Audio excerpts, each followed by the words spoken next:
आपका स्वागत है। मैं सम्राट। देखिए, बिहार में भी विधानसभा चुनाव होने हैं, उसको लेकर भी राजनीतिक पार्टियां जो बिहार में हैं वो पूरी तरह से रेस हो चुकी हैं। लगातार बैठकों का दौर शुरू हो गया है और कहा जाए तो बिहार में एनडीए की सरकार है। ये सीएम नीतीश कुमार कभी इधर कभी उधर चले जाते हैं, अलग बात है, लेकिन इस बार लग रहा है कि एनडीए गठबंधन बिहार में एक साथ जेडीयू और बीजेपी की जो गठबंधन है, जो 5 पार्टियां हैं उसमें हम भी हैं और लोजपा भी है, लोजपा आर, और ये जो पार्टियां हैं ये सभी मिलकर विधानसभा चुनाव लड़ेंगे। उसके बाद उधर कहा जाए तो इंडी गठबंधन पूरी तरह से टूटता हुआ तो नजर आ ही रहा है बिहार में।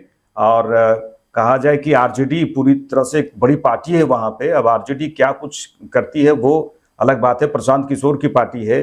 और उसके बाद फिर कांग्रेस है, कांग्रेस का गठबंधन, तमाम ये सब जो पार्टियां हैं पूरी तरह से एक्शन मोड में आ गई है अब।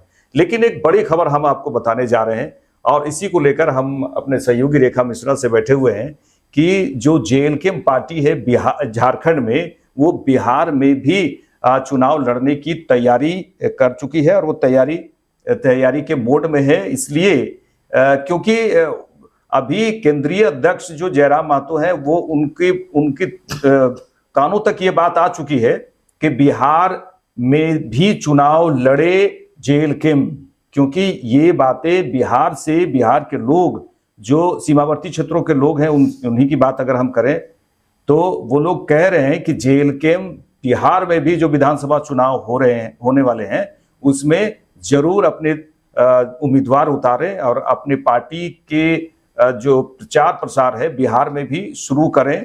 इसको लेकर भी बातें होनी शुरू हो गई है, क्योंकि अब देखिए झारखंड मुक्ति मोर्चा की बात करें झारखंड में तो वो भी बिहार में अक्सर वो दावा करती है वो पार्टी कि हम वहां से अपने उम्मीदवार उतारेंगे। 2020 में भी उतारे थे, लेकिन अब देखने वाली बात होगी कि क्या कुछ जेएमएम की ओर से हो रहा है। लेकिन बड़ी बात यह है कि जेएलके जो विधायक जयराम महतो के कानों तक ही आया है। कुछ लोग बिहार के मांग कर रहे हैं कि जेएलके यहाँ से उम्मीदवार उतारे और यहाँ से लड़े बिहार विधानसभा चुनाव। तो रेखा जी, क्या लगता है इस बार जेएलके बिहार में भी जो पार्टी के प्रत्याशी को अगर उतारेगी तो क्या लगता है वहां पर किस तरह से जेएलके अपना पक्ष रखने को है? क्योंकि झारखंड में पहचान जेएलके का है, क्या बिहार में भी अपना पहचान बनाएगी जेएलके?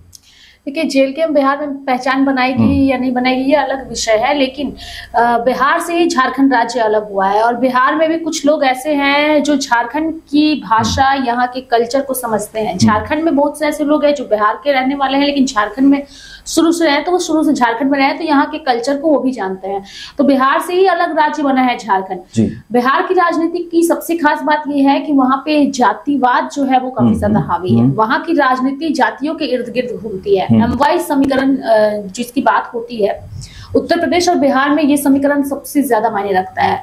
लालू प्रसाद यादव के वोटर्स जो है वो मुस्लिम यादव समीकरण के ही वोटर्स हैं। और जयराम महतो की पार्टी की अगर हम बात करें, जो चर्चा हो रही है कि क्या जेएलके बिहार में चुनाव लड़ेगा, ये आने वाला वक्त तय करेगा। लेकिन हाँ, एक चीज है कि जब हमारी टीम ने, लाइव इंडिया की टीम ने पार्टी के बड़े नेताओं से बातचीत की तो ऑफ रिकॉर्ड उन्होंने बताया कि अभी तक पार्टी ने इस पर विचार नहीं किया है, लेकिन वहां के लोगों की ओर से कहा जा रहा है जेएलके को कि आप आइए और आप चुनाव लड़िए। अब सवाल है कि अगर पार्टी के ऊपर एक प्रेशर बनाया जा रहा है कि आप आइए और चुनाव लड़िए, तो हो सकता है कि जेएलके आने वाले दिनों में ये फैसला भी करे। और अगर फैसला करती है तो अब सवाल ये बनता है कि वो अगर वहां चुनाव लड़ेगी तो किन सीटों पर चुनाव लड़ सकती है। तो देखिए, बिहार जो राज्य है अनिल, काफी बड़ा राज्य है और अगर जेएलके चुनाव लड़ेगी भी तो मुझे ऐसा लगता है जो हमारा सीमावर्ती क्षेत्रों पे ज्यादा फोकस रहे, सीमावर्ती क्षेत्र पे, और जहां पर जेएमएम, क्योंकि जेएमएम 2020 में भी वहां से चुनाव लड़ चुकी है। पार्टी भले जीत हासिल नहीं कर पाई, लेकिन जेएमएम ने भी जो आकलन किया था वो झारखंड से सटे हुए क्षेत्रों में ही वो आकलन किया था और उसी आधार पर पार्टी ने चुनाव लड़ा था। हालांकि पार्टी को कोई जीत हासिल नहीं हुई। इस बार उनकी कोशिश होगी कि वो आरजेडी के साथ गठबंधन में लड़े। और अगर जेएलके भी अगर चुनाव लड़ती है तो मुझे लगता है वही सीमावर्ती जगहों का चयन उनकी ओर से किया जाएगा। जेएमएम पार्टी को लेकर के जो नाम इस वक्त मेरे पास है अनिल, उनमें से जिन सीटों पर दावा किया गया है जेएमएम की ओर से मैं बता रही हूँ, उसमें तारापुर है, कटोरिया है, मनिहारी है, झाझा है, बांका, ठाकुरगंज, रुपौली, रामपुर, बनमनखी, जमालपुर, पीरापति और चक्कई विधानसभा सीट शामिल है। अब ये सारी जो विधानसभा सीटों की मांग जेएमएम की ओर से की गई है, इसके पीछे की सबसे बड़ी वजह है कि पार्टी जब 2020 में चुनाव लड़ी थी तो उस वक्त पार्टी जो है हारने के बाद वहां पर पार्टी के नेताओं की ओर से काफी ज्यादा मेहनत किया जा रहा था और पार्टी अब चाह रही है कि इंडिया अलायंस के तहत उन्हें जो है वो सीटें वहां मिले, चूंकि झारखंड में आरजेडी को वो तवज्जो हेमंत सोरेन की ओर से दी गई है। अगर इन सारी सीटों पर सहमति बनती है, हालांकि ये पॉसिबल नहीं है कि आरजेडी जेएमएम को इतनी सीटें दे दे, हालांकि अगर देगी भी तो 1 से 2 सीटें देंगी। और अगर जेएलकेएम चुनाव लड़ती है तो मुझे लगता है वही 1 से 2 सीटों पर जेएलकेएम भी चुनाव लड़ेगी। इसीलिए चुनाव लड़ेगी क्योंकि जेएलकेएम की टक्कर सीधे तौर पर एक तरीके से जेएमएम के साथ वहां पे होगा, जो इंडिया अलायंस के नेतृत्व करता होंगे और वहां के जो वोटर होंगे उन्हें साधना जेएलकेएम के लिए भी आसान होगा। देखिए, जेएलकेएम पार्टी जो है शुरुआत में अनिल आई थी तो भाषा आंदोलन से ही आई थी, लेकिन अब इनकी भी राजनीति सिर्फ भाषा आंदोलन या 1932 खतियान या झारखंडियों तक सीमित नहीं है। अब ये राजनीति भी थोड़ी आगे बढ़ रही है। हम ये नहीं कहेंगे कि अलग जातियों को अब ये लोग पकड़ रहे हैं, नहीं, अलग जातियों को नहीं पकड़ रहे हैं, लेकिन हाँ अलग जातियों से जुड़े लोग अब जेएलकेएम को पकड़ रहे हैं, क्योंकि उन्हें अब एक उम्मीद जगी है कि एक ऐसा विधायक है जिससे संपर्क साधने पर समस्या का समाधान हो जाता है, एक ऐसा विधायक है जिससे समस्या बताने पे वो समस्या उठती है, हाईलाइट होती है और उसका निष्कर्षण निकलता है।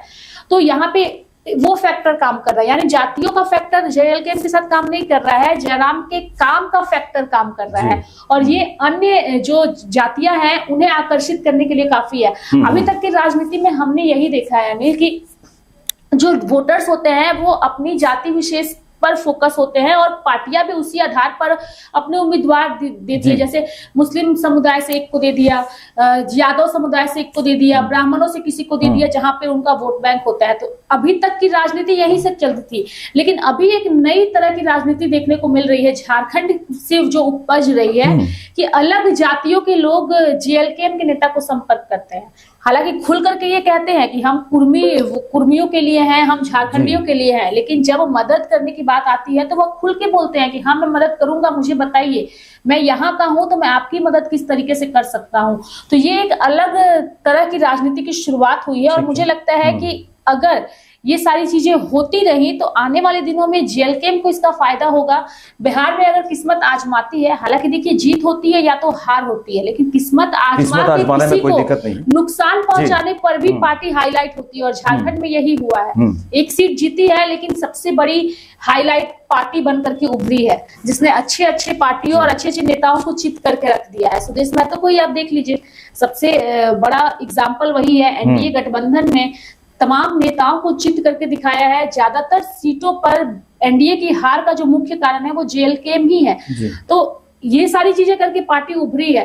तो मुझे लगता है कि अगर आने वाले दिनों में जेएलकेएम में फैसला लेती है कि उसे बिहार में चुनाव लड़ना है वहां के लोगों की डिमांड पे, तो मुझे लगता है ये पार्टी के लिए बेहतर होगा, क्योंकि क्षेत्रीय पार्टियां आसपास के राज्यों में ही अपने जनाधार को बढ़ाने की कोशिश करती है और वो गलत भी नहीं है। देखिए दर्शकों को ये बता दे, जो आपने कहा है कि तारापुर, कटोरिया, मनिहारी, झाझा, बांका, ठाकुरगंज, रुपौली, रामपुर, बनमनखी, जमालपुर, पीरपैती और चकाई विधानसभा सीट जो है ये बिहार झारखंड की सीमा से ये विधानसभा क्षेत्र सटे हुए हैं। तो जब वहाँ के लोग ये चाह रहे हैं कि जब झारखंड मुक्ति मोर्चा की भी ये इन पर नजर है, इन विधानसभा सीटों पर नजर है कि वो वहाँ की जनता ये चाहती है कि जेएलकेएम जो पार्टी है वो लोगों के लिए ही समर्पित पार्टी है। पूरी तरह से उनके विधायक जो हैं एक्शन मोड में हमेशा रहते हैं, समस्याओं को दूर करने के लिए वो बैठक करते हैं और लोगों से मिलते जुलते हैं। ऐसे विधायक झारखंड में तो दिख रहे हैं क्योंकि वो लोगों के बीच हैं। तो कोई भी ये चाहता है कि ऐसा विधायक हो जो हमसे संपर्क करे, जो हमसे मिले जुले, ऐसे विधायक हो जिसे हम सामने से देख सकें। वरना विधायक जी तो गायब ही दिखते हैं। लेकिन अगर वहाँ अभी हम ये नहीं बता पा रहे हैं कि कौन जनता है बिहार के, कौन कौन जगह से विधानसभा क्षेत्र से संपर्क करने की कोशिश की गई है। केंद्रीय अध्यक्ष विधायक जयराम महतो से संपर्क करने की कोशिश की गई है कि आप यहाँ पर आए और यहाँ से उम्मीदवार उतारें, इसको लेकर हम चर्चा कर रहे हैं, क्योंकि बड़ा दिलचस्प अब होगा वहाँ का जो विधानसभा चुनाव होगा जो सीमावर्ती क्षेत्र में। रेखा जी, सीमावर्ती क्षेत्रों की तो बात हम लोगों ने की है, क्योंकि सीमावर्ती क्षेत्रों में झारखंड की पार्टियों की नजर तो रहती है, क्योंकि सीमावर्ती है, वहां के उम्मीदवार को उतारेंगे जरूर। लेकिन ये बात जो आपने कही कि वहां पर जाति वादी वहां पर वोटिंग होती है, ये बात तो सही है। वहां पर थोड़ा सा दिक्कत होगा कि अंदर, बिहार के अंदर जाकर जेएलके बड़ा मुश्किल है, वहां पे टफ है, क्योंकि विचारधारा नहीं, ये इम्पॉसिबल भी है अनिल।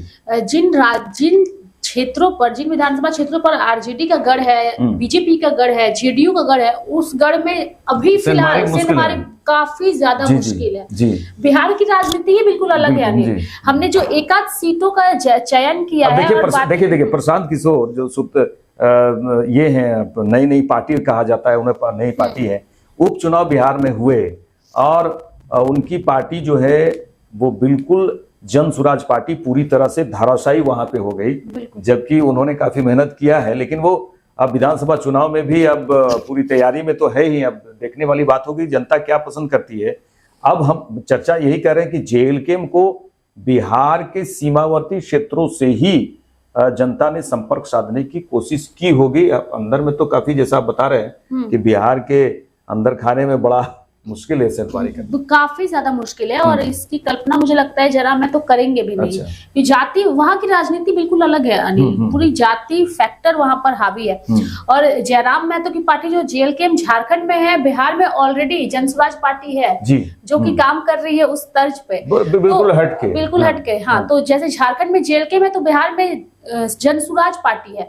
और जनस्वराज पार्टी के रहते हुए अगर जेएलके में एंट्री करती भी है तो अंदर तक बहुत नहीं जाएगी। जैसे कि मैंने कहा, जो उनकी परंपरागत सीटें हैं, जहां पर उनका दबदबा है, वहां पे जेएलके को पहचान बनाने में भी मुश्किल होगी। हालांकि जयराम महतो की पार्टी चर्चा में है, सिर्फ झारखंड बिहार या नहीं, पूरे देश में चर्चा होती है।